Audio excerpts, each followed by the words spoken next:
Buenas tardes, vamos a empezar esta segunda sesión del curso. Yo me voy a excusar porque tuvimos que trasladarla hoy por las epidemias que padecemos en estas fechas y la verdad es que no estaba en condiciones ni de hablar y era muy difícil hacer otra solución, ¿no? Eh, y bueno, de todas formas, mm, vamos a completar la sesión como habíamos previsto y todavía llegará alguien más de público que está por venir ahora. Así que le doy la palabra a Eduardo de Mesa, al que ya conocen, para que haga su primera intervención. Muy bien, gracias. Pues muchas gracias, Bernardo, y muchas gracias a ustedes por seguirnos este segundo día y espero que bueno, que nos divirtamos tanto como el primer día, que la verdad es que salimos bastante, vamos, no bastante, muy contentos por las preguntas y por todo lo que había, y cómo ustedes tenían bastante interés por el tema. Bueno, yo como ya les avancé el día anterior, ya en 2018 traté el tema de 1572 desde el punto de vista militar. En 2018 se celebraba el aniversario del inicio de la guerra de Flandes en 1568 y bueno, yo hablé pues lo que habían sido todas las campañas de Flandes durante el gobierno de Alba desde 1568 hasta 1573 que sale. Aquí, bueno, tienen a Alba y pues para recordar un poco lo que hablé, hablar o comentar, Alba es uno de los grandes militares del siglo XVI. Para mí, junto con Alejandro Farnesio, son los dos más importantes de la segunda, militares más importantes de la segunda mitad del siglo XVI. No es a pesar lo diré, a pesar de la leyenda, no es un militar muy agresivo, más bien lo que le gustaba en esa época era mantener el control, dejar que poco a poco se erosionase la fuerza del enemigo y al final atacar en el último momento. Por eso podemos decir que es un general bastante, o bueno, comparándolo con la edad antigua, pues sería bastante fabiano. Eh, no le gustaba que sus hombres murieran porque sí. Para él la economía de la sangre es muy importante, hay que darse cuenta o hay que pensar que es difícil que le lleguen más hombres y esto es lo que va a hacer es que en esta campaña del 72 pues se decida por un tipo de operaciones. En el 72, como aquí ven, es una de las primeras operaciones en las que se ve envuelto el ejército de Flandes. Va un poco a destiempo. Es vamos, la ayuda que se hace a la ciudad de Rotterdam. El otro día el profesor Fagel nos contaba cómo Zelanda y todas las islas del norte y oeste de lo que de lo que hoy es Holanda, pues se ven atacadas por los Ye o los mendigos de la mar. Y bueno, hay bastantes tropas españoles, pero no en esas islas, las están más hacia el interior. Y en las islas, ¿por qué no había? Pues porque era muy difícil. Ya había llegado el invierno del 71 al 72 y las propias ciudades de esas islas habían pedido a Alba que retirase las tropas, que en invierno no iba a atacar nadie y que ellos mismos se harían, ellos participarían en su propia defensa. Esto llevó a que el ejército español, o el ejército de Flandes, mejor dicho, se retrayese hacia el interior de los Países Bajos y por eso muchas de esas ciudades van a quedar expuestas al ataque de los Ge. Luego, una vez que ya los Ge toman Brill y Flusinga, pues lo que va a pasar es que poco a poco se van a ir tomando el control de más ciudades. Rotterdam es una ciudad que, a pesar de estar, por así decirlo, en el ombligo de esa zona, permaneció fiel a Felipe II y al catolicismo, y el ejército de Flandes Alba va a decidir enviar pues, un golpe de gente para aumentar el número de la guarnición de soldados de Rotterdam. ¿Qué es lo que pasa? Que ya empieza a haber divisiones entre los dos bandos. ¿Y qué es lo que va a pasar? Pues que el ejército de Flandes va a lograr entrar en Rotterdam, pero entrando en pequeños grupos, que uno de los magistrados va a lograr ir metiendo por un portalón y al final, cuando ya se reúnan los suficientes, ya pues la ciudad va a permanecer en manos de la monarquía. Como el otro día decía el profesor Fagel, estamos ante un gran número de pequeñas guerras civiles donde se ven los enfrentamientos no solo ya entre protestantes y católicos, sino entre las diferentes facciones que siempre hay en una ciudad, en el gobierno de una ciudad. La segunda acción de importancia es la invasión de los Países Bajos por parte de Guillermo de Nassau, del príncipe de Orange. Entrará en Roermunda, según los españoles, el 4 de agosto de 1572, y este es el inicio realmente de lo que son las operaciones militares del año 72. Remarcar que, bueno, Roermunda le abre más o menos las puertas, prefiere no verse pues, atacado por Orange, y este va a ser el inicio de lo que se llama la rebelión. Yo, desde el punto de vista de un historiador español, muchas veces no hablo de, o no me gusta hablar de rebelión, sino más bien de invasión, porque mucha de la gente que se levanta no de motu propio, sino que se levanta una vez que han entrado las tropas de los Nassau por diferentes partes en los Países Bajos. Y aquí es la operación tal vez más importante del año 72, por así decirlo, antes de lo que será un elevado número de sitios a los que se ve obligado a realizar el ejército de Flandes. En Mons ha entrado Ludovico de Nassau, Luis de Nassau, uno de los hermanos de Guillermo de Orange, con tropas francesas, como ya nos contó el otro día el profesor Ham. Y bueno, ahí está intentando hacerse fuerte hasta que llega Alba, pone sitio, las tropas van a estar comandadas por su hijo, que luego se lo presentaré, y durante este tiempo pues van a estar poco a poco afianzando ese trabajo de asedio. El problema va a ser que, bueno, primero intentan romper el asedio un cuerpo de ejército francés, que es totalmente derrotado, y a continuación llegará Guillermo de Nassau con las tropas que entraban desde Alemania. A pesar de ser superior en número y de estar más descansado que las tropas de Alba, la verdad es que Nassau no se comportó muy heroicamente. Se pone frente a frente, pero realmente no ataca, no intenta romper ese cerco, y al final lo que decide es batirse en retirada. Esto lo que lo que va a propiciar es llegar a un acuerdo entre Nassau, su hermano Luis, y el duque de Alba para que, bueno, las tropas se puedan retirar de Mons y no haya más derramamiento de sangre en ese momento.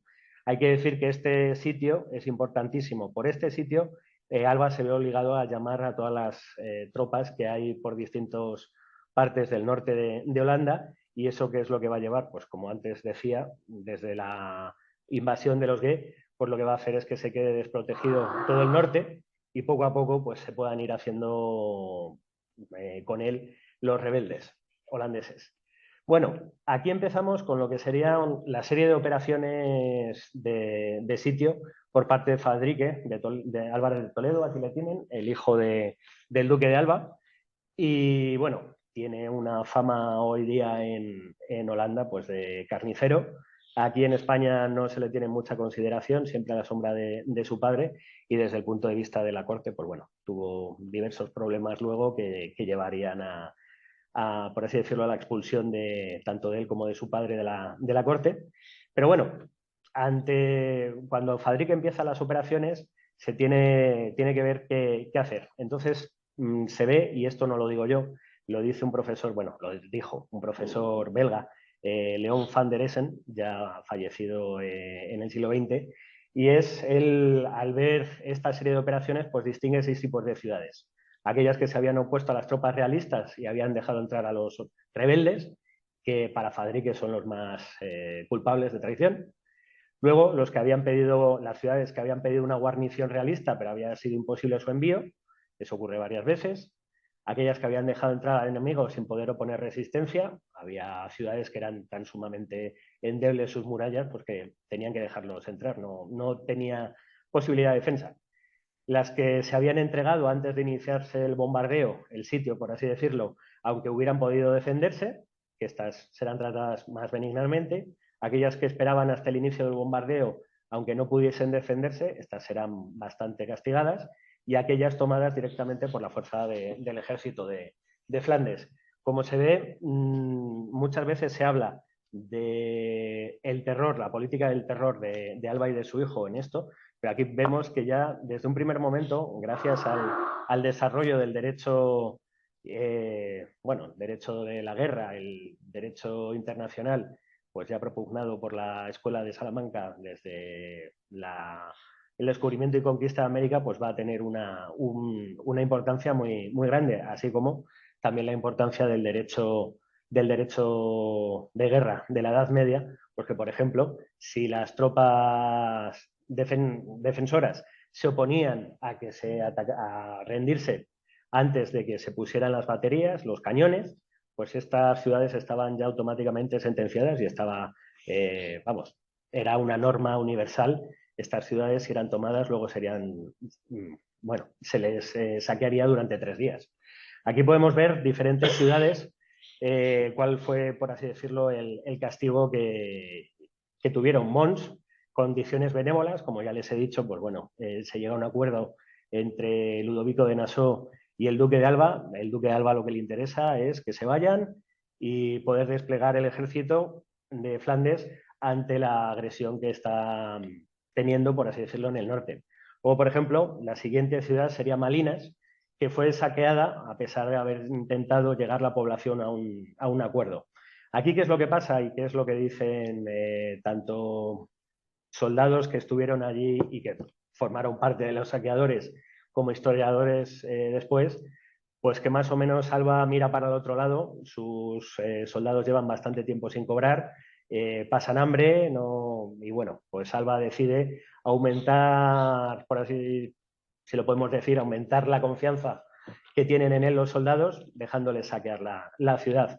Lo que sí que hay que subrayar que es que hubo 3 muertos en todo el saqueo y además, bueno, ajusticiados por haber sido los cabecillas de quienes se oponían a que entraran las tropas de Alba. Luego Lovaina fue perdonada por intercesión directa de Felipe II, y a Felipe II le advirtió que a Lovaina no le podía pasar nada, ya que por un lado era la universidad católica, por supuesto en aquella época, y también porque al fin y al cabo pues era, por así decirlo, todo un influjo del catolicismo en los Países Bajos. Si era saqueada por las tropas del rey católico, pues no iba a quedar muy bien el rey católico. En cambio, Zutphen, mi holandés, no sé holandés, por lo tanto no lo sé pronunciar, es saqueada y arrasada por orden de Alba, pero no porque a él le apetezca, sino porque se han opuesto a la entrada de las tropas reales, se han defendido por las armas, y entonces Alba decide dar un escarmiento: quien se oponga a mis tropas será saqueada. Esto es, a su vez, lo que va a pasar en lo que sería la quinta ciudad, Naarden.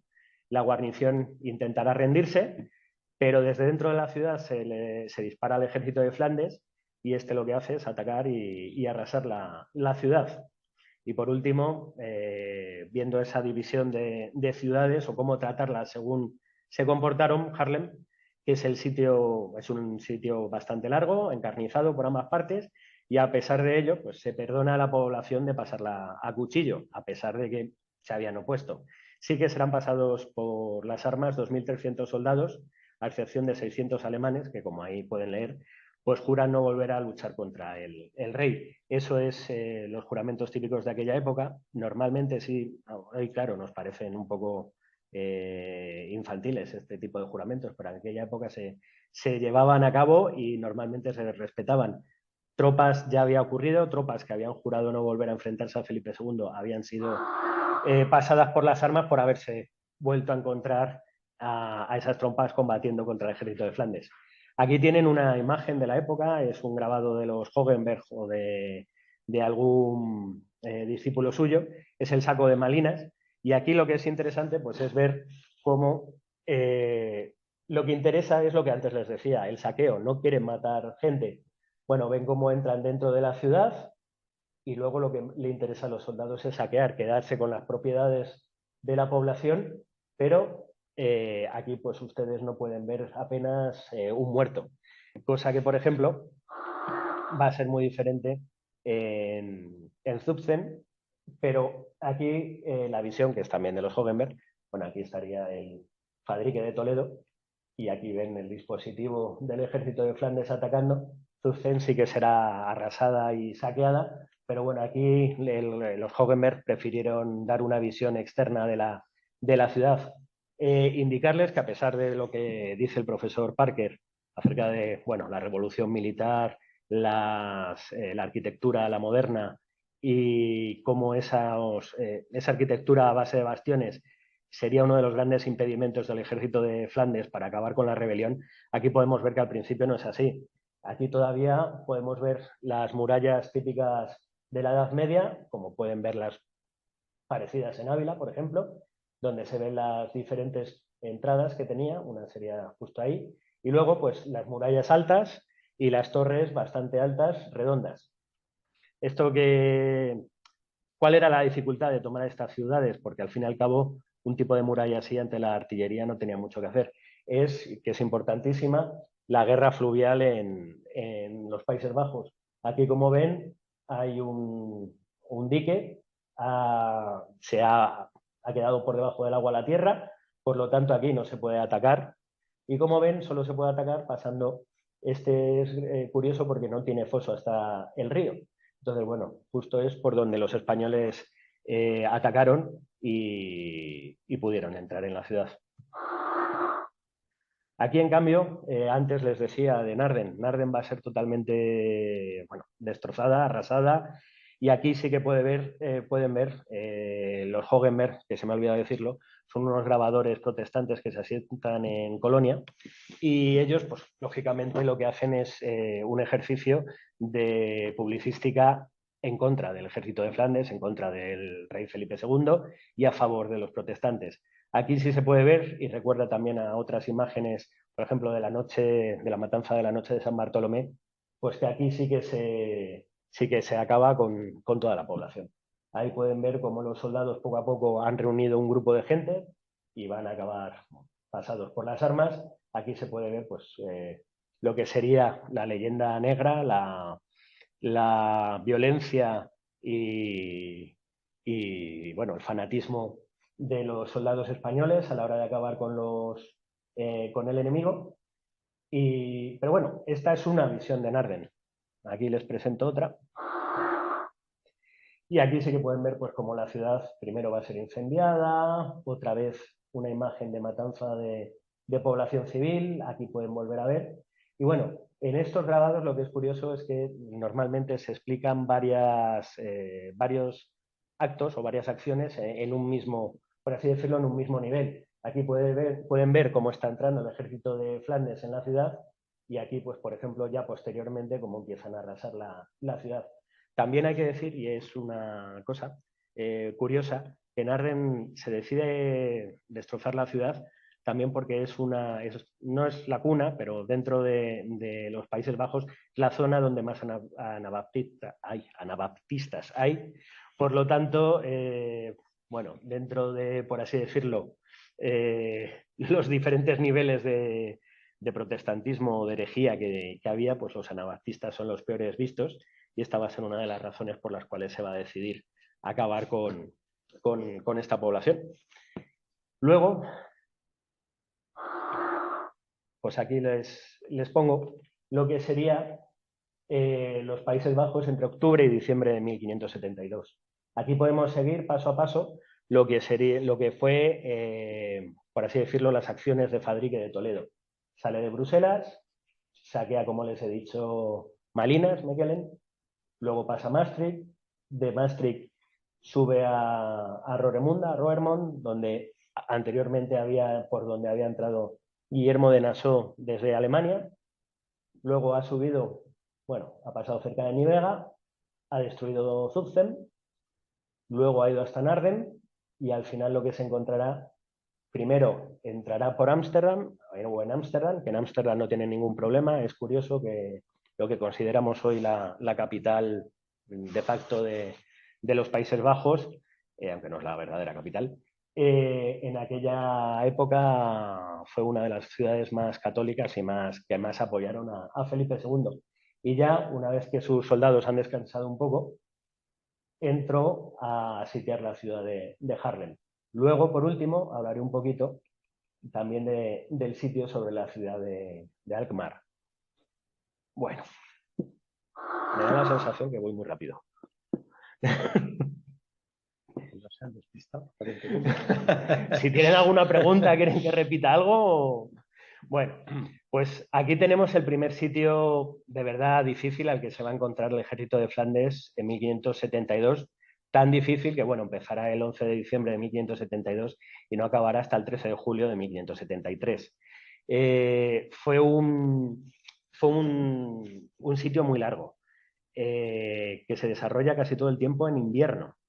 Y en aquella época, pues hombre, el invierno, como hoy ya no tanto, porque estamos en noviembre y casi no hemos notado el invierno, pero en aquella época el invierno era muy duro. Normalmente las operaciones militares paraban y nos damos cuenta, debido a las acciones tanto de los mendigos del mar, de los GUE, a los ataques que había habido por parte de Orange y a la necesidad de castigar a las ciudades que se habían levantado en contra de Felipe II, Alba se ve obligado no a parar, sino a continuar las operaciones militares.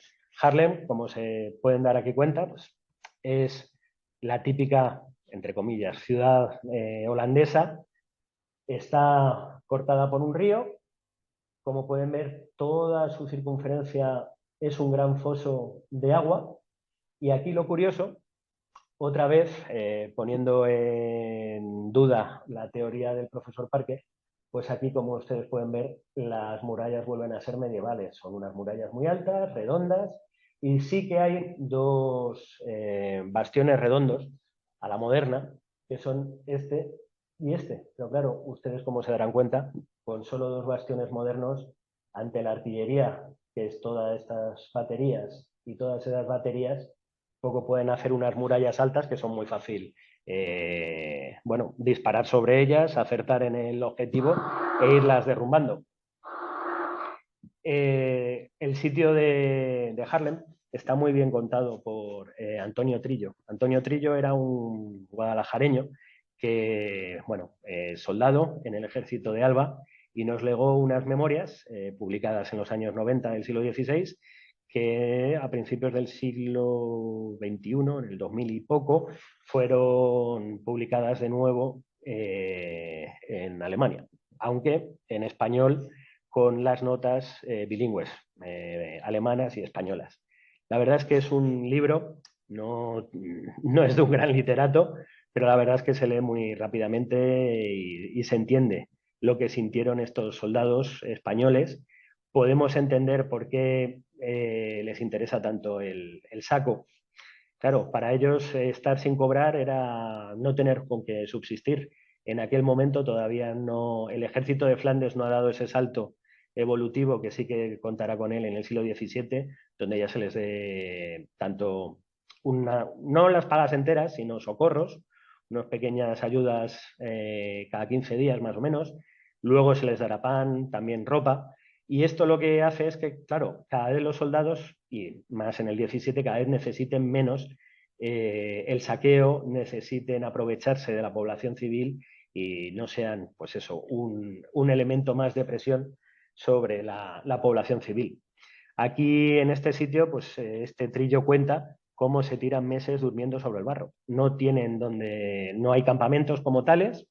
Sí que los oficiales ahí pueden ver pues sus tiendas de campaña, pero los soldados normalmente pues hacían como una especie de cubiertas con lo que encontraran de ramaje y a dormir en el suelo. Y eso es lo que te está contando, te está hablando continuamente del frío, del aire y de lo mal que lo pasan. Al final, ¿qué es lo que va a pasar con Haarlem? Es una lucha muy encarnizada. Por ambas partes se van a producir pues, actos criminales, hoy diríamos criminales de guerra. En aquella época es simplemente las leyes de la guerra, que eran bastante más duras que ahora. Por ejemplo, los soldados españoles que eran tomados prisioneros directamente se les colgaba. O, por ejemplo, si los soldados rebeldes pues, eran cogidos, pues también. Después de sufrir un severo, lo diré, un severo, ay, cuando aprietas a los... sí, bueno, tortura, pero para... No, pero para que den información ahí. Sí, para darles, después de darles tormento, para que hablen, que cuenten qué es lo que ellos saben, pues normalmente eran también pasados por las armas. Aquí se puede ver pues, los diferentes trabajos de sitio que se van haciendo, poco a poco se van acercando, por aquí también van viendo que poco a poco se van acercando, este sería la zona donde está el campamento de Alba, y aquí lo que pueden ver, que es lo que va a pasar muchas veces en Flandes, que la armada de los GUE, la armada de los rebeldes, va a tener muchas veces facilidad para dar ayuda a las ciudades sitiadas.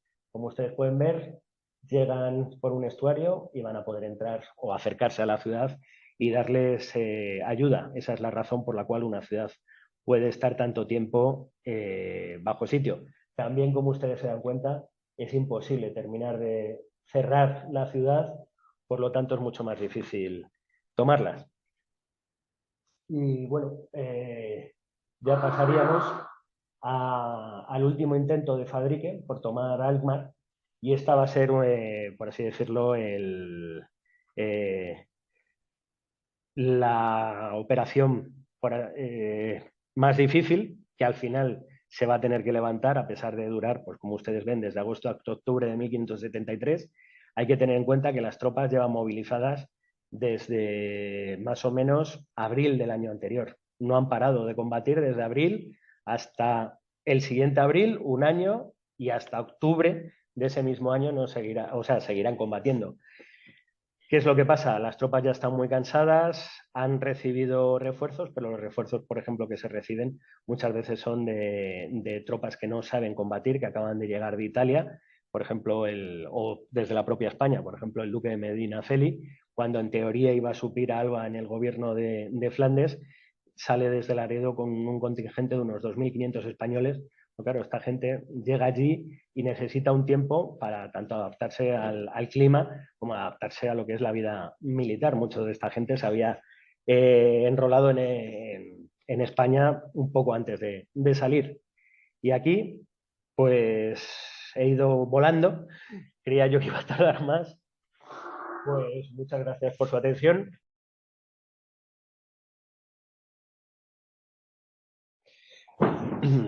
Vamos a ver dos cuestiones que son muy curiosas, tienen que ver con estos episodios y que han dado lugar a una historia religiosa que perdura hoy en día, ¿no? Unos son los mártires de Goringhem, y luego la reliquia de la Sagrada Forma, que está en San Lorenzo del Escorial, en el monasterio, en la sacristía nueva, eh, que también es de Gorkum, ¿no? Estos episodios que vamos a analizar y vamos a ver un poco cómo se concretan tanto gráficamente y cómo son conocidos, ¿no? Y luego la historia devocional que han conllevado ambos, ¿no?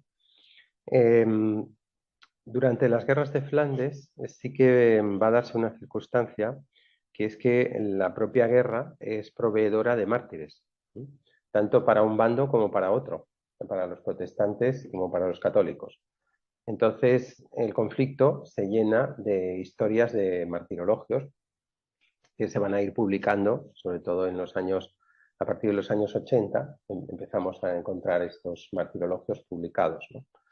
Y que en la época de los archiduques, entre 1598-99 hasta 1621 y luego hasta la muerte de la infanta Isabel en 1633, hay todo un esfuerzo por reivindicar estos mártires católicos, y recuperar sus restos, venerarlos, e incluirlos dentro del circuito de los nuevos mártires, ¿no? Algo que está pasando en Inglaterra también, con los mártires que se han producido en la época Estuardo y en la época isabelina, y con otros mártires que están en otros frentes de la religiosidad católica. Por ejemplo, en los años 30 son los mártires de Japón, toda la devoción que suscitan sacrificados por la represión japonesa al catolicismo, ¿no? Masiva, ¿no? Y es verdaderamente impactante, ¿no? Pero las guerras de Flandes son un continuo de atrocidades.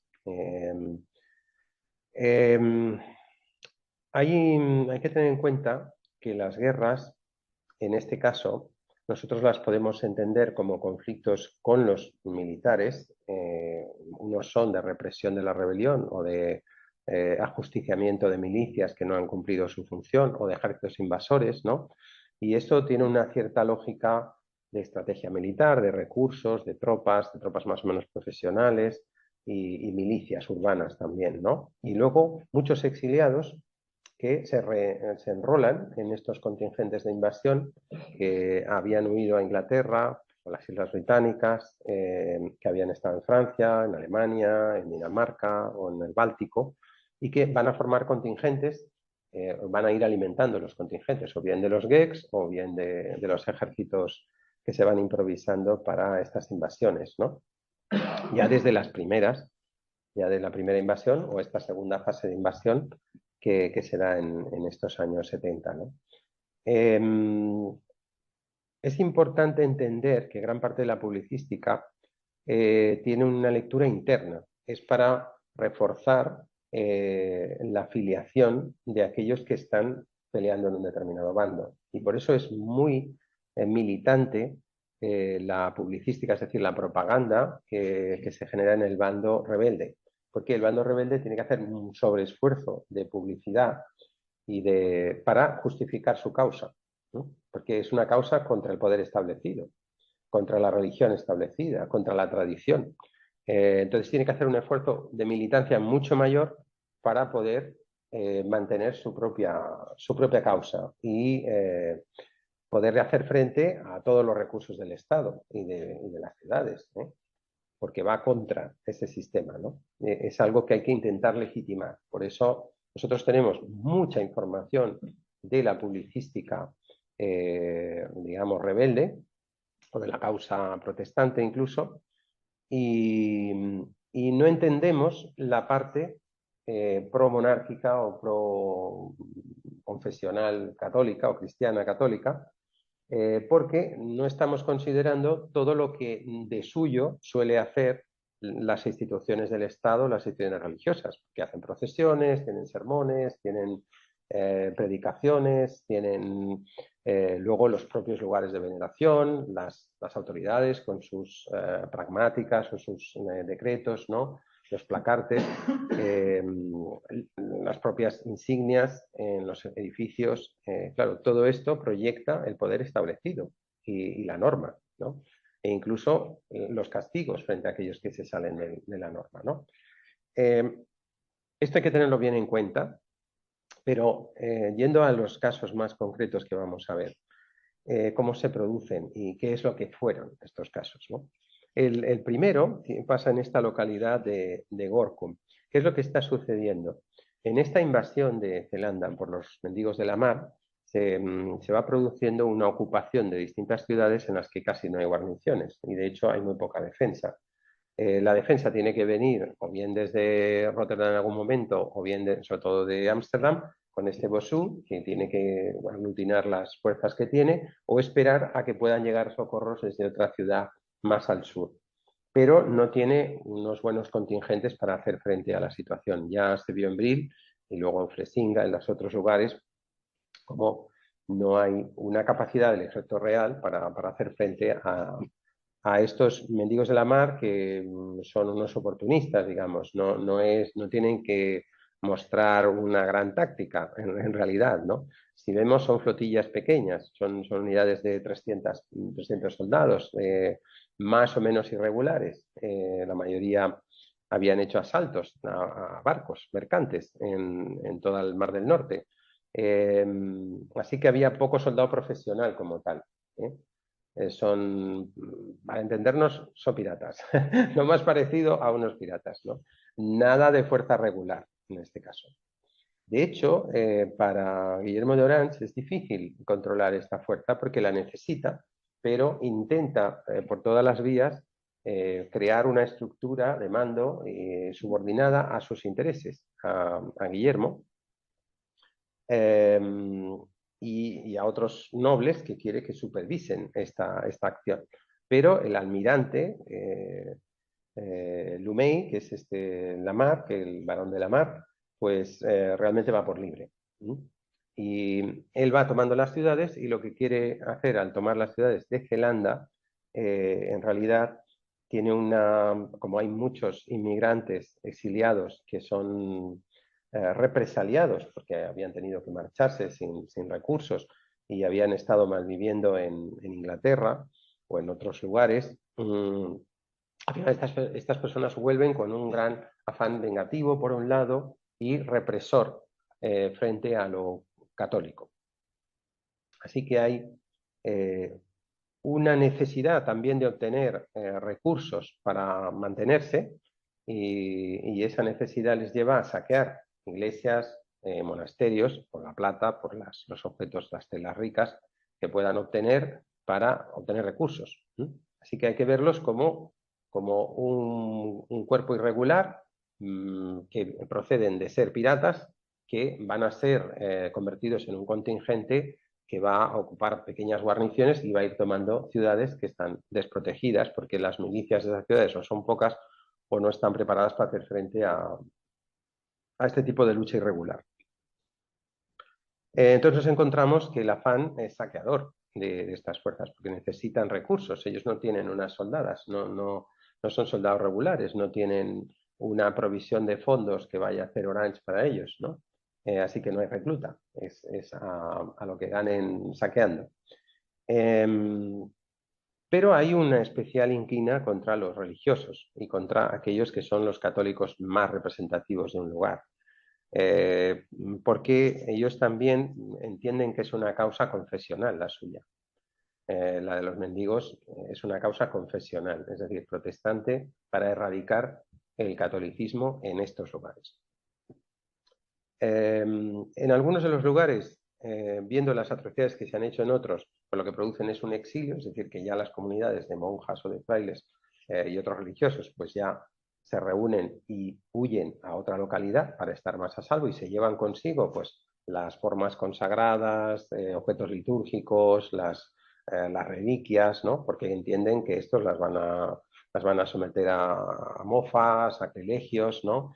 Entonces las quieren proteger. O las ocultan o se las llevan consigo a otro lugar. Habrá muchos frailes que aún así consideren que deben perseverar y se tienen que quedar porque es su misión, curar las almas de los católicos que haya y por lo tanto se tienen que quedar algunos de los religiosos, ¿no? Para seguir dando las misas o confesiones o la Eucaristía, ¿no? Y entonces se van a quedar y van a ser sometidos a montones de atrocidades. Y esto pasa en muchas localidades. Individualmente a personas muy concretas o a religiosos hay abusos, lo que es habitual es cortarles la nariz, cortarles las orejas, cortarles las manos, la lengua. Son gestos brutales que es el ánimo de condenar a aquellos que son los líderes religiosos de las comunidades, los referentes religiosos, para que no sigan predicando, no puedan practicar la religión y por lo tanto es una condena pública, pero también con vejaciones y torturas, también para localizar bienes que puedan haber ocultado. Y bueno, esta es una práctica que se da en muchas localidades. O sea que esa violencia existe. La violencia opuesta hacia sobre todo los predicadores protestantes también se da, que son colgados, que son quemados, ajusticiados en diversas formas. A muchas comunidades protestantes lo que se les obliga es a salir de las localidades, es decir, a que no puedan conservar su culto. Y a lo largo de la guerra de los 80 años, esto es lo más frecuente, ¿no? Es decir, que si hay una comunidad protestante, se les obliga a salir con las tropas de la guarnición que se ha rendido, entonces se van con sus predicantes, con sus pastores. ¿Qué situación nos encontramos en Gorkum? En Gorkum hay dos párrocos, Leonard van Begel y Nicolas Poppel, que son las dos parroquias que tiene la ciudad. Es una ciudad pequeña, está como a unas 6 horas de camino de Dordrecht y comunicada por un canal, digamos. Bueno, es prácticamente, allí ya no sabría decir ni río ni canal, es bastante ancho. Eh, Tiene un nombre peculiar, así que tampoco lo vamos a recordar. Pero lo que es interesante de esta comunidad es que hay un convento de franciscanos capuchinos, que es el más importante. Y ahí el que lo lleva, el guardián o el prior, es Nicolas Pic, que se va a convertir en un personaje relevante en esta historia, porque es tío del principal historiador de este martirio y que estaba presente en ese momento, siendo más joven, que es Willem Hessels van Est o Estius, Gulielmus Estius, Est. Este será el hombre que acabe haciendo una narración mucho más detallada y además, ya digo, como testigo de vista y por las informaciones, también haciendo un relato elogioso hacia su tío y hacia el convento de los franciscanos, porque al final los que más van a padecer aquí van a ser los franciscanos, aunque se reunieron frailes y sacerdotes de otras entidades, no solo el convento de los franciscanos. A finales de 1572, de junio de 1572, se tienen noticias que los mendigos han tomado Dordrecht y que está muy cerca. Y entonces ya se reúne la comunidad de los franciscanos y hay muchas instancias para que se retiren a otro lugar, que se lleven los objetos sagrados, en fin, que eviten la represión, porque ya han llegado noticias de cómo a algún católico relevante como Arnold Crowand, pues le han cortado las orejas, la nariz, lo han colgado en un patio, bueno, ya han hecho más, hay más ejemplos así ante otros frailes y monjas en Dordrecht. Dordrecht, que se convertirá en uno de los grandes núcleos calvinistas más ortodoxos, digamos, de los Países Bajos, y con el tiempo, en 1619, estará aquel sínodo de Dordrecht que establece la condena de los arminianos, ¿no? Son los gomaristas son los que se imponen a los arminianos más moderados, y entonces, bueno, hay una persecución de los arminianos que acaba con Brocio, entre otros, que se tiene que exiliar, y por supuesto con Oldenbarne, que se ha justiciado en la Haya, ¿no? Bueno, es una ciudad que va a ser luego muy importante y es una de las ciudades donde se va a ir configurando la nueva República Holandesa con el tiempo. Es uno de los lugares claves, ¿no? Lovaina, cuando salió antes, Lovaina hay que tener en cuenta que es la primera capital de Brabante. Antes de Bruselas fue Lovaina. Y por eso Lovaina tiene un valor adicional. No solo la universidad, que es un verdadero polo fundamental, sino que es capital de Brabante, capital histórica de Brabante, ¿no? Entonces, tiene unos derechos especiales, ¿no? Así que, claro, protegerla es como... el Ducado de Brabante es el ducado más importante de los Países Bajos, ¿no? Así que Felipe II tiene un especial interés en que no se saque la ciudad, ¿no? Lo que van a hacer es que no se retiran los frailes, sí que van a tomar como acuerdo llevar todos los objetos litúrgicos, las sagradas formas consagradas, y otras reliquias, pues llevarlas a la ciudadela de Gorkum para tenerlas protegidas, que no queden en el convento, ¿no? Y allí se protegen con el que es el gobernador de Arkel, que es una localidad que está al norte de Gorkum, y es Gaspar Turk, es el que va a hacer la defensa de la ciudadela, ¿no? Cuando llega Marinus Brandt es un comandante de los Geats que llega con una flotilla, unos 13 barcos pequeños, por este canal o por este río, que se ve ahí en la imagen, llegan a Dordrecht y en Dordrecht se dan cuenta que la ciudad pues no hay ninguna resistencia, porque como no había una milicia y la poca milicia que había entre las localidades vecinas, pues se había concentrado en la ciudadela, pues ahí estaban todos.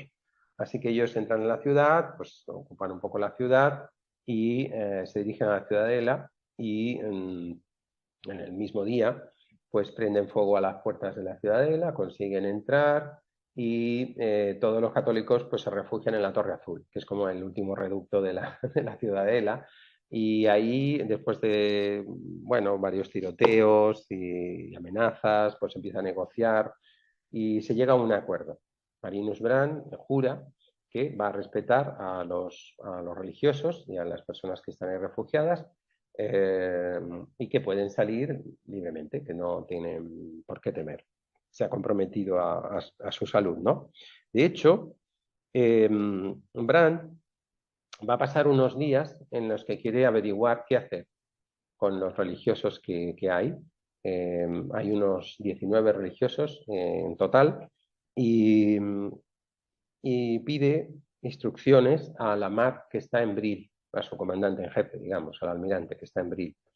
Pero también le escribe Guillermo de Orange. Y Guillermo de Orange dice que deje libres a los religiosos, que no, la guerra no va con ellos, que lo importante son ocupar las plazas eh, y tener recursos para mantener esas plazas, ¿no? Eh, pero Mark le ordena traerlos a abril a los religiosos.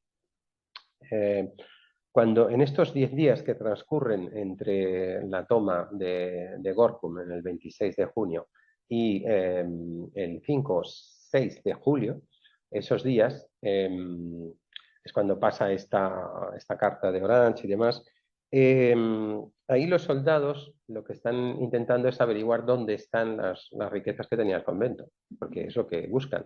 Entonces ya empiezan a torturar y a vejar a varios de los frailes para que les digan dónde han escondido las telas ricas, los copones, en fin, todos los objetos litúrgicos que podían tener algún valor de plata o de oro, ¿no? O relicarios que podían ser más valiosos, ¿no? No tanto por la parte religiosa, sino por la parte crematística, ¿no? De sacar algo de dinero con ello. Bueno, empiezan las torturas, los golpes y el hambre, ¿no? Porque ellos apenas les dan de comer a los frailes. Y bueno, al final recibe la orden de llevarlos a Abril y no han conseguido saber dónde estaban los objetos litúrgicos, así que los llevan a Abril y los llevan en un mismo barco, van todos los frailes y cuando están llegando a la ciudad, allí los sale a recibir la mar y los frailes cuando desembarcan van cantando el Salve Regina y cuando entran en la ciudad el Te Deum Laudamus, ¿no? Van como en una procesión, esto les llama mucho la atención porque ellos piensan que si van allí realmente van para un martirio, ¿no? Y en el recorrido por la ciudad, claro, ya les echan piedras, les echan barro, los insultan, porque la gente ve a los religiosos como parte del conflicto. No, los protestantes y los Goeths que están con ellos, pues ven a los religiosos como un instrumento de opresión, también de esa religión falsa que entienden que es la religión papista o la religión católica, ¿no? Y hay hay una mofa. De hecho, cuando llegan a la plaza se les obliga a ponerse de rodillas y a cantar una letanía de los santos, ¿no? Como previendo que van a ser sacrificados, ¿no? Aquí se les entran en prisión durante un tiempo y unos días, porque va a ser del 6 al 8 de julio, un par de días, y ahí en prisión siguen también torturas y vejaciones. Se añaden otros religiosos, había dos norbertianos que eran premonstratenses, también algún otro párroco que había venido de Münster, de Masdam y de Hainaut, hasta hacer unos 23 religiosos que están ahí. Pero a pesar de las intercesiones de Orange y de que esto no vaya adelante, Lumey decide que tienen que ser ajusticiados, que tiene que darse ejemplo con ellos. Y entonces en la noche del 8 al 9 de julio se los va a llevar a un granero de un convento que había sido ya destruido, que es el convento de Santa Isabel Terbourg, y que había sido en parte quemado, ¿no? Entonces ahí de una gran viga pues van colgando a los frailes, y como no los cuelgan como profesionales, que no son profesionales de la ejecución, pues entonces tarda mucho en ahogarse. Y después, cuando están más o menos muertos, pero no están muy fríos, pues los descuelgan y le empiezan a hacer las mutilaciones que solían hacer a los religiosos, que es cortarle las orejas, la nariz, ahora lo vais a ver porque de eso está bastante representada la cosa. La nariz, las orejas, la lengua, las manos, bueno, hacen de todo. Y, esto pasa la noche del 8 al 9 de julio. Y el 10 de julio hacen dos fosas y los entierran, sin ninguna ceremonia. Bueno, en el siglo XVII ya se hicieron grabados mostrando estos martirios. Los veremos de muchas maneras. Todos son grabados que no representan fielmente el lugar ni los acontecimientos, ¿no? Es una recreación. De hecho, aquí aparecen las ciudades aquí está Almar, está Gouda, ¿no? Enkhuizen, otras ciudades en las que hubo también masacres de religiosos o ajusticiamientos religiosos y mutilaciones, ¿no? Y aquí vemos pues cómo están colgados todos con sus nombres puestos, porque esto fue un grabado un poco propagandístico que se hizo en Roma por Batista da Parma, que viene a mostrar pues estos nuevos, estos santos mártires, ¿se entiende? Todavía no van a ser beatificados hasta 1676 y luego canonizados, pero ya en el siglo XIX, en 1871. Eso veremos. Pero empiezan a formar parte de esa nómina de mártires que no quisieron jurar de su religión católica, porque solo uno de los sacerdotes que estaban ahí presos en Bril, pues al final, para no ser martirizado y viendo que ya estaban ahorcando a los otros, pues decidió jurar y entonces le perdonaron. Pero aquí vemos cómo es ese relato, cómo se va contando, y aquí pues cómo les van cortando partes, ¿no? Y este sería un retrato del propio Lumey, ¿no? De los varios que hay. Este grabado lo tenemos en varias versiones, también muy ampliamente difundidas por los franciscanos, porque los franciscanos son capuchinos. Los capuchinos, no sé si saben, pero se introdujeron en los Países Bajos con mucho apoyo de los archiduques también, pero ya estaban antes, porque hacían una obra social. Ellos eran una orden mendicante dentro de los franciscanos, pero muy involucrados en atender a los jóvenes, ayudar a formar a los jóvenes y a los pobres, ¿no? Entonces eran muy militantes al final, porque había mucha necesidad. Y eran muy queridos en las comunidades, los capuchinos, ¿no? Bueno, entonces la orden franciscana y los capuchinos en general van a utilizar a estos mártires y los van a propagar por todas partes, ¿no? El ejemplo que han dado los capuchinos, que son 11 de estos ajusticiados, ¿no?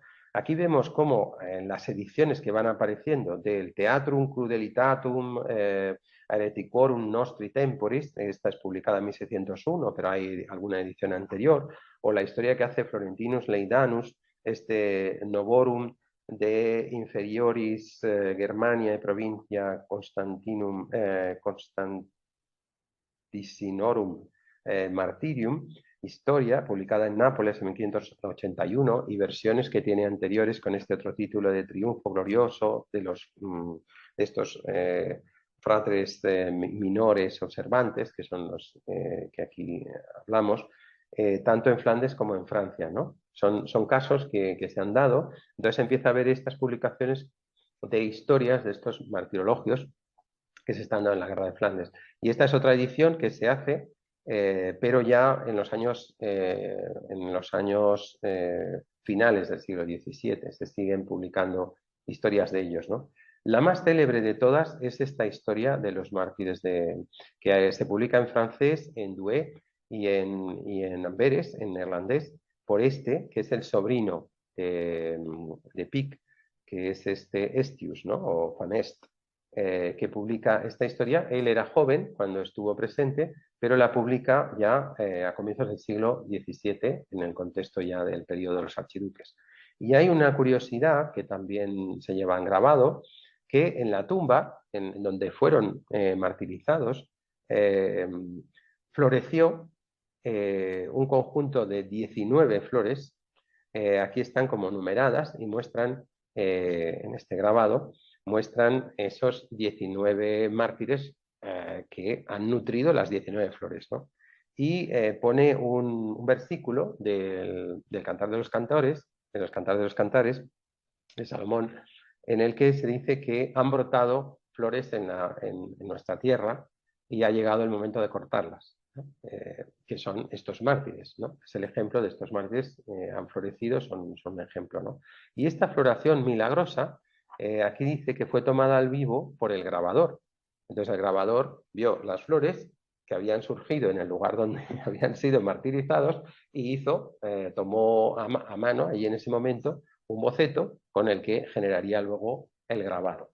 Y ese grabado va acompañando, lo vemos aquí en una suelta en el que vienen con todos los nombres de todos los martirizados, pero también añaden el retrato individual de cada uno de los religiosos. Y eso va, las flores es la primera estampa y luego los 19 retratos para saber quiénes son los franciscanos, los norbertianos, los dos sacerdotes, y este sería Pic,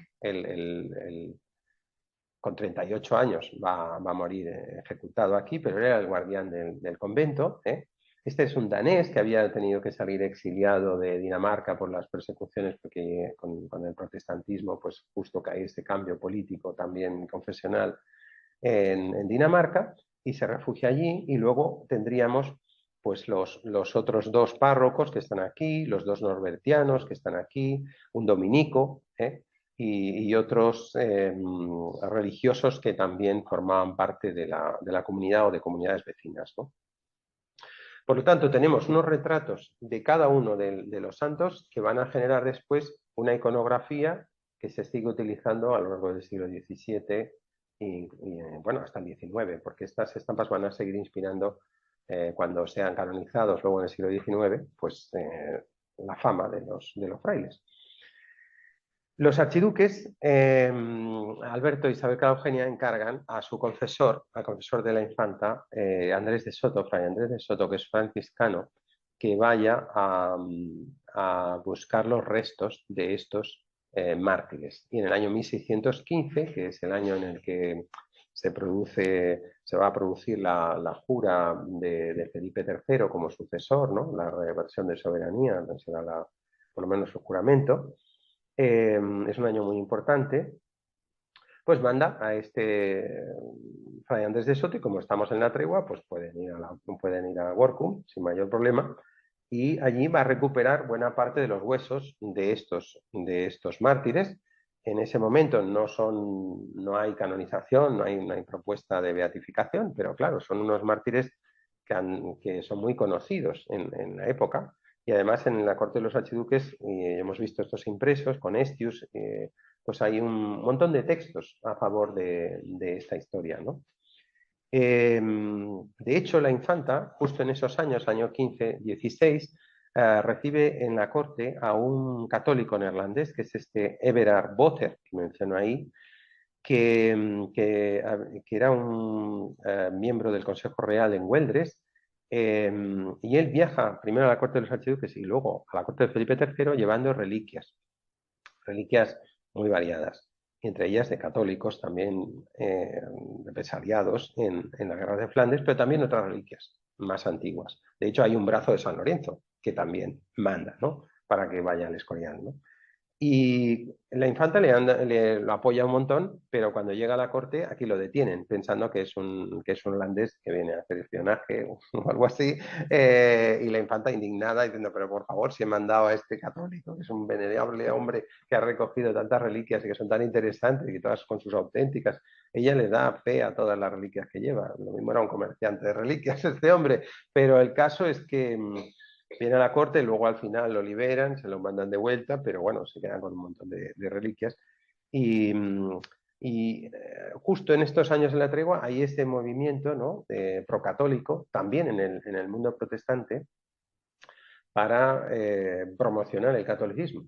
Y entonces hay mucho proselitismo durante la tregua, ¿eh? Por los católicos, los jesuitas entre ellos, pero también otros católicos, sobre todo holandeses, católicos holandeses de la provincia de Holanda, que están intentando mantener las religiones, o sea, las comunidades católicas.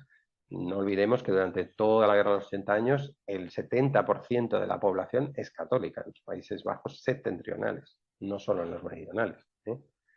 Entonces, no es un conflicto el norte protestante contra el sur católico, esto tampoco funciona, ¿eh? Es una minoría protestante que gobierna o que controla la República de las Provincias Unidas, pero hay una población católica mayoritaria, ¿eh?, que no puede hacer proselitismo, eso sí, en la calle, no puede manifestar su devoción abiertamente, ¿no?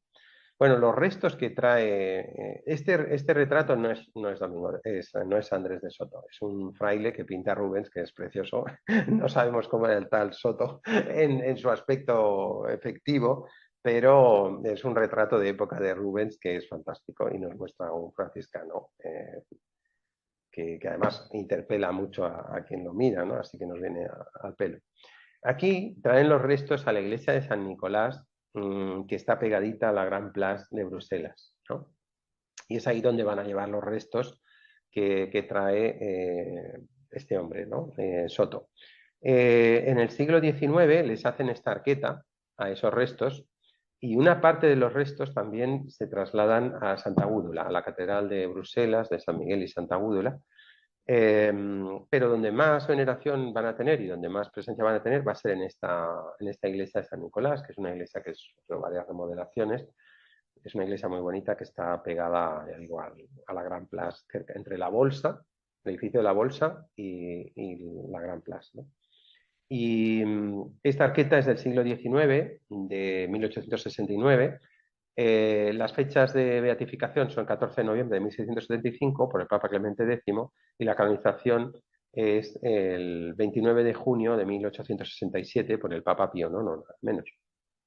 Bueno, en los Países Bajos también hay que entender que el siglo XIX es un siglo XIX muy procatólico, también políticamente.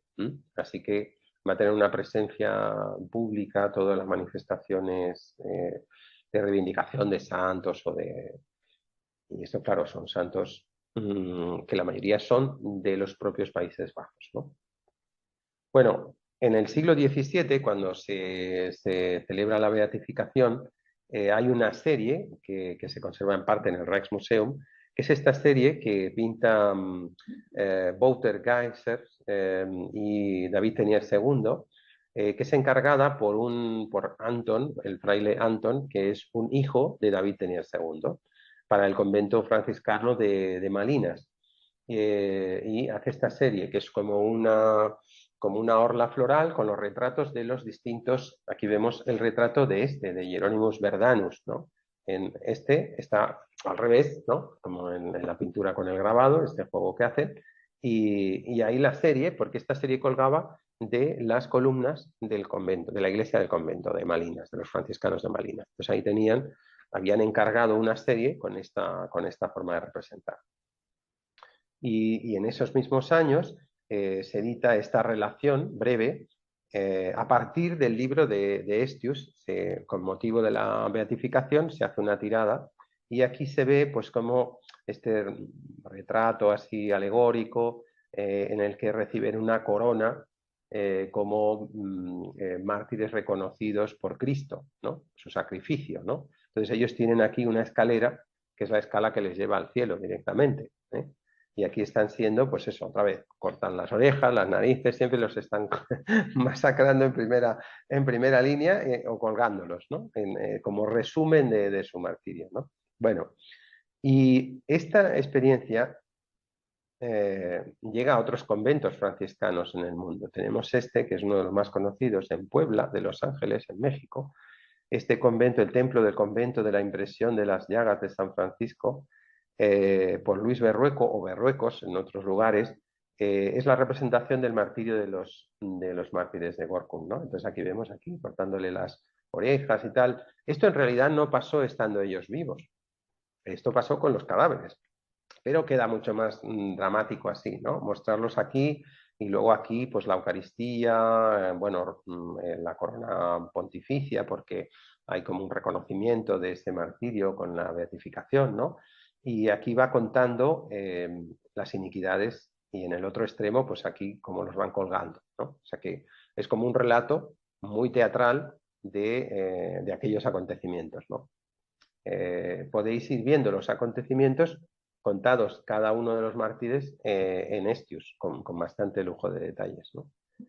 Pero en el siglo XIX y en el XX, en el 20 se hicieron al cumplirse el jubileo por la canonización, en 1917, en plena Guerra Mundial, se hace esta procesión. Claro, en Holanda no estaban en la Guerra Mundial. En la Primera Guerra Mundial la reina se había puesto del lado de Guillermo y entonces parece como que la guerra no le pasó por encima, ¿no? Pero sí se dedicaron a hacer estas celebraciones de celebrar en Gorkum, pues una procesión por estos mártires, ¿no? Que están aquí con unas pequeñas esculturas como de bulto redondo enteras. Están los 12 mártires en esta carroza, ¿no? Con el escudo papal, ¿no? Y en la guerra del 14, también la guerra mundial, terminada la guerra, en la iglesia de San Nicolás, pues se coronó una estatua a Nuestra Señora de la Paz, claro.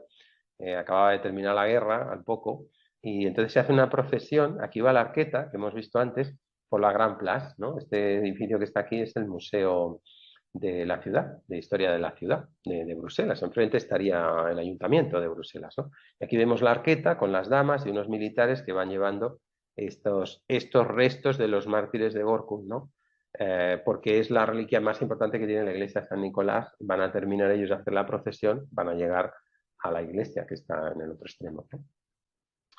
Bueno, esta es la primera, la parte más extensa de lo que iba a hablar en relación a los mártires, el hecho de que un episodio cruento de estos conflictos que hemos estado viendo con los soldados, los saqueos y demás, pues acaba generando unos mártires que van a ser considerados mártires dentro de un conflicto civil, pero también confesional, y que se parecen a los mártires de otras guerras. Los más parecidos serían los que han canonizado pues, Juan XXIII, sí, Juan XXIII, ¿digo bien? No, Juan Pablo II, perdón. Juan Pablo II y creo que también Ratzinger, cuando han canonizado, beatificado mártires de la Guerra Civil Española. Pero hay otros conflictos parecidos, es decir, que un tema confesional ha acabado convirtiéndose en una parte de la historia católica, en este caso, y los protestantes tienen equivalentes de martirologios protestantes también, que son quemados vivos, que son ajusticiados, que en los grabados de Joachim va reflejando de líderes protestantes calvinistas, sobre todo, a lo largo de toda la revuelta de los Países Bajos, ¿no? Bueno, pero vamos a la Sagrada Forma. Aquí, luego lo vamos a ver el expositor, tenemos esa reliquia. No sé si alguna vez la han visto, nunca han ido. El último domingo de septiembre se puede acceder a la sacristía, porque la sacristía nueva del Escorial está en la clausura, no se puede entrar a visitar cuando uno hace las visitas normales.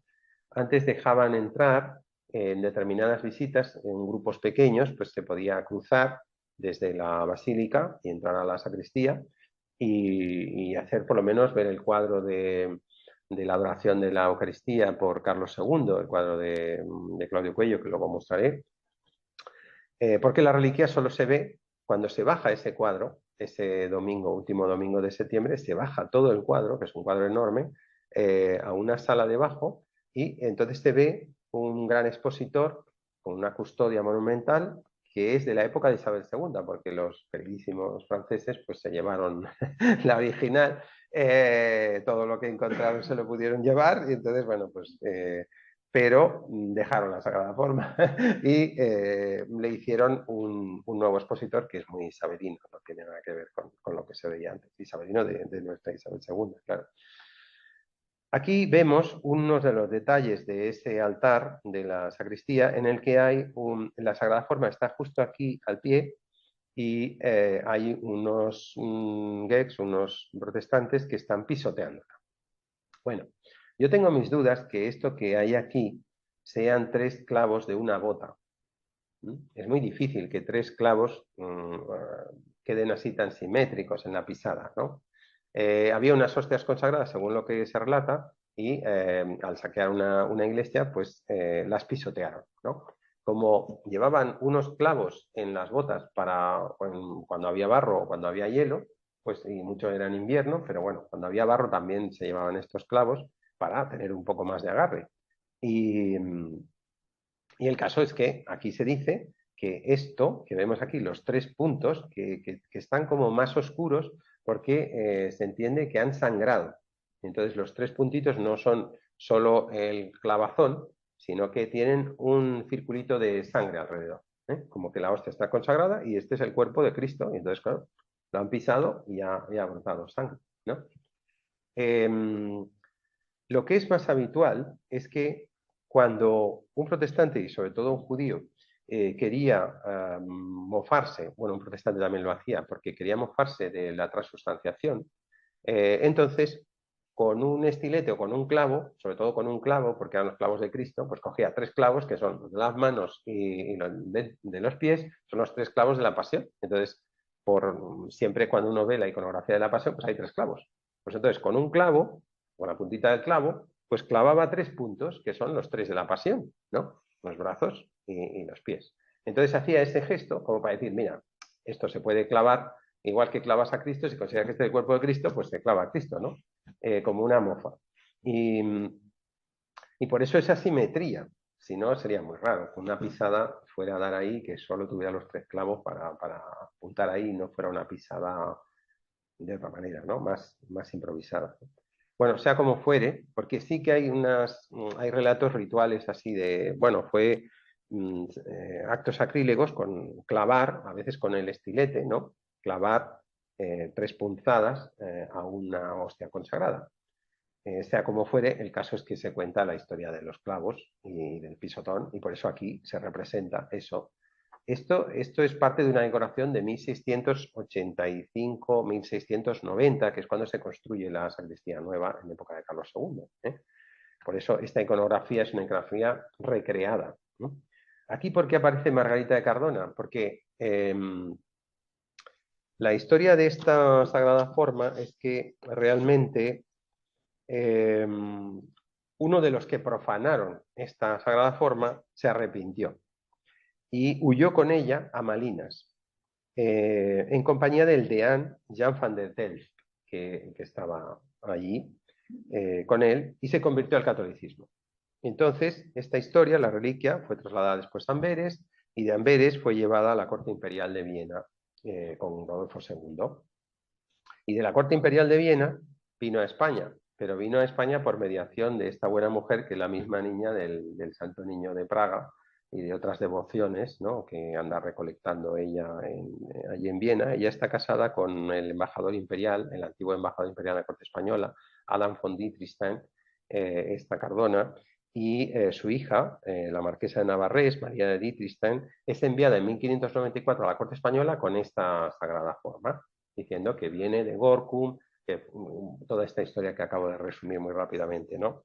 Bueno, entonces, ¿qué hace Felipe II? Felipe II no se fía ni de su sombra con las reliquias, porque tienen miles, pero claro, él quiere que las reliquias estén donde deben, según la calidad que tengan y la veracidad que les pueda atribuir realmente a la auténtica, que es el documento que dice de dónde viene, qué es y que lo certifica, ¿no? Que esto no es un invento, que es una reliquia auténtica, ¿no? Bueno, como no se fía, hace una comisión de teólogos, 5 teólogos. Los teólogos estudian el caso y cómo ha llegado y lo que es la pieza, y no consideran que haya pruebas suficientes de su autenticidad. No quieren que les den gato por liebre, pero claro, como es una hostia consagrada en teoría, pues Felipe II decide ponerla aquí, en uno de los grandes relicarios monumentales de la Basílica, el de la Anunciación, y la pone en la quinta banda. La pone ahí, vemos que aquí hay bueno, una variedad de reliquias importantes, hay brazos de santos, hay huesos y hay otras reliquias, pero no son las reliquias más importantes. Las más importantes están más cerca de sus aposentos, en otros lugares del Escorial. Pero está en un lugar muy digno, porque es la Basílica y solo hay 2 relicarios monumentales en la Basílica que se hablen para determinadas ceremonias, es decir, que tiene un valor público y si tiene fama de que viene de la guerra de los Países Bajos y que es una hostia consagrada que ha sido recuperada, pues entonces, bueno, pues la va a incluir. De hecho, la incluye. Pero no le hace ningún culto especial a esta reliquia. No le da ni caso. Bueno, ni caso especial. Y llegamos a un episodio singular. Valenzuela, Fernando de Valenzuela, es el favorito, bueno, para algunos válido, para otros privado, pues de Mariana, de Austria, y cuando se produce el golpe de Juan José de Austria en el año 77, pues él se refugia en el Escorial. Y en el Escorial, esta pintura es una pintura ya historicista de este pintor que le encantará a Álvaro, Manuel Castellano, que pinta en 1866 como esta captura de Valenzuela en el Escorial, aunque no reconocemos muy bien que esto sea el Escorial, pero bueno, el caso es que aquí, aparte que está muy joven Valenzuela en este aspecto, aquí vemos un retrato que puede ser que se parezca mucho más a Valenzuela, que es este retrato de Claudio Coello, que está en la maestranza de caballería de Ronda. Y bueno, el caso es que lo apresan y para apresarlo tienen que mandar unos guardias y irrumpir en el convento y saltarse toda la protección eclesiástica que le brinda el prior y llevárselo por la fuerza. Entonces, claro, han provocado un acto que hay que desagraviar al Escorial, ¿no? Al monasterio y a su comunidad, ¿no? Entonces, en ese momento, recordemos que es el año 77, pero es que justo los mártires de Gorkum han sido beatificados el año anterior, en el 76, y todos los temas eucarísticos en el reinado de Carlos II vuelven a ser muy importantes en la publicística de Carlos II. Baste recordar el gesto, que es más de 1685, que es dejarle la carroza al viático cuando él se va de cacería. Esto es Madrid, lo que se ve al fondo, y están ahí en la casa de campo, han salido a cazar y pasa un sacerdote con un viático para asistir a un enfermo y que viene por aquí. Y entonces el rey sale de la carroza, se arrodilla y le deja su carroza, que es un gesto típico de los Habsburgo desde el primer Habsburgo, ¿no? Dejar su cabalgadura o la carroza, y lo va a hacer hasta Felipe V para quedar bien también y parecer que es un poco más rey de la monarquía hispánica, ¿no? Bajarse, tal, encontrarse, siempre hay algún viático por ahí andando que va a algún sitio, y entonces, uy, aquí se encuentra la carroza, tiene que parar, sea Mariana de Austria o sea Felipe IV, siempre hay alguien que se tiene que bajar de la carroza y cederla, ¿no? Bueno, total, que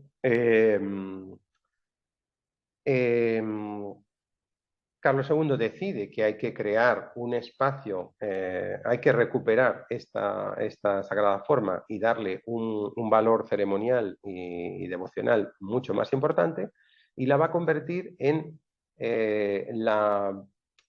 digamos, la reliquia más relevante del Escorial. Va a crearse este proyecto de la sacristía nueva y va a encargar el cuadro de Claudio Coello, que remata toda esta construcción, que es un cuadro, ya digo, mecanizado, de estos cuadros teatralizados, ¿no?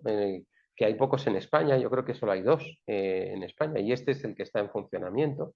Antes lo bajaban 2 veces al año, pero como sufre por los laterales todo ese movimiento y salta la pintura al subir y bajar, pues lo hacen con mucha lentitud, y entonces este cuadro que vemos aquí, ahora voy a volver con él, vemos aquí la sacristía y dónde está el cuadro, en esta imagen también del Escorial, y aquí lo vemos completamente bajado al cuadro por aquí debajo, y vemos todo la estructura que tiene esta gran custodia monumental. Aquí estaría la Sagrada Forma y todo el Cristo con los ángeles alrededor. Es una pieza muy espectacular realmente, ¿no? Esto va bajando lentamente mientras se oficia una ceremonia de veneración durante ese día entero. Entonces se deja entrar a la gente a la sacristía para que pueda venerar y ver esta Sagrada Forma. La introducción, esto lo estudió Martínez Millán, entre otros, la introducción de la devoción de una exposición prolongada de la Sagrada Forma es algo que se introduce en los años 39-40 con Felipe IV. Antes la monarquía española solo mostraba la Sagrada Forma media hora, pero no hacía veneraciones completas de días enteros. E introduce ya Felipe IV en esa época, en 1639-40, la ceremonia de las 40 horas de adoración del Santísimo, de la forma consagrada. Y en la época de Carlos II incluso se va componiendo música para esta ceremonia, para acompañar toda esta ceremonia. Es como lo que se consideraba en épocas anteriores, es que si el cuerpo de Cristo consagrado está expuesto, debe ser poco tiempo. Igual que al rey se debe ver poco, porque cuanto más familiar es, menos importancia se le da. Entonces, cuanto más cercano, cuantas más horas esté expuesto, pues menos importante parece. No, hay que exponerlo media hora y es como un show, ¿no? Es decir, es algo intenso, algo especial, una ceremonia especial y solo dura media hora. Entonces tiene más valor que si estuviera allí horas y horas, que la gente acabaría entrando, saliendo, no podría estar todo el rato apreciándolo, ¿no? Entonces esto cambia, es una moda que viene de fuera, o la monarquía española viene desde Italia y en el norte se practica mucho más. Y es un cambio radical. Carlos II la va a convertir, ya digo, en uno de los iconos de devoción religiosa y tiene un sentido político también, porque la Eucaristía sigue siendo la referencia frente al protestantismo, ¿no? La transubstanciación en la Eucaristía. Esta tiene un significado adicional porque viene de los conflictos de Flandes cuando se está guerreando con Luis XIV por conservar los propios Países Bajos de la herencia de Borgoña, ¿no?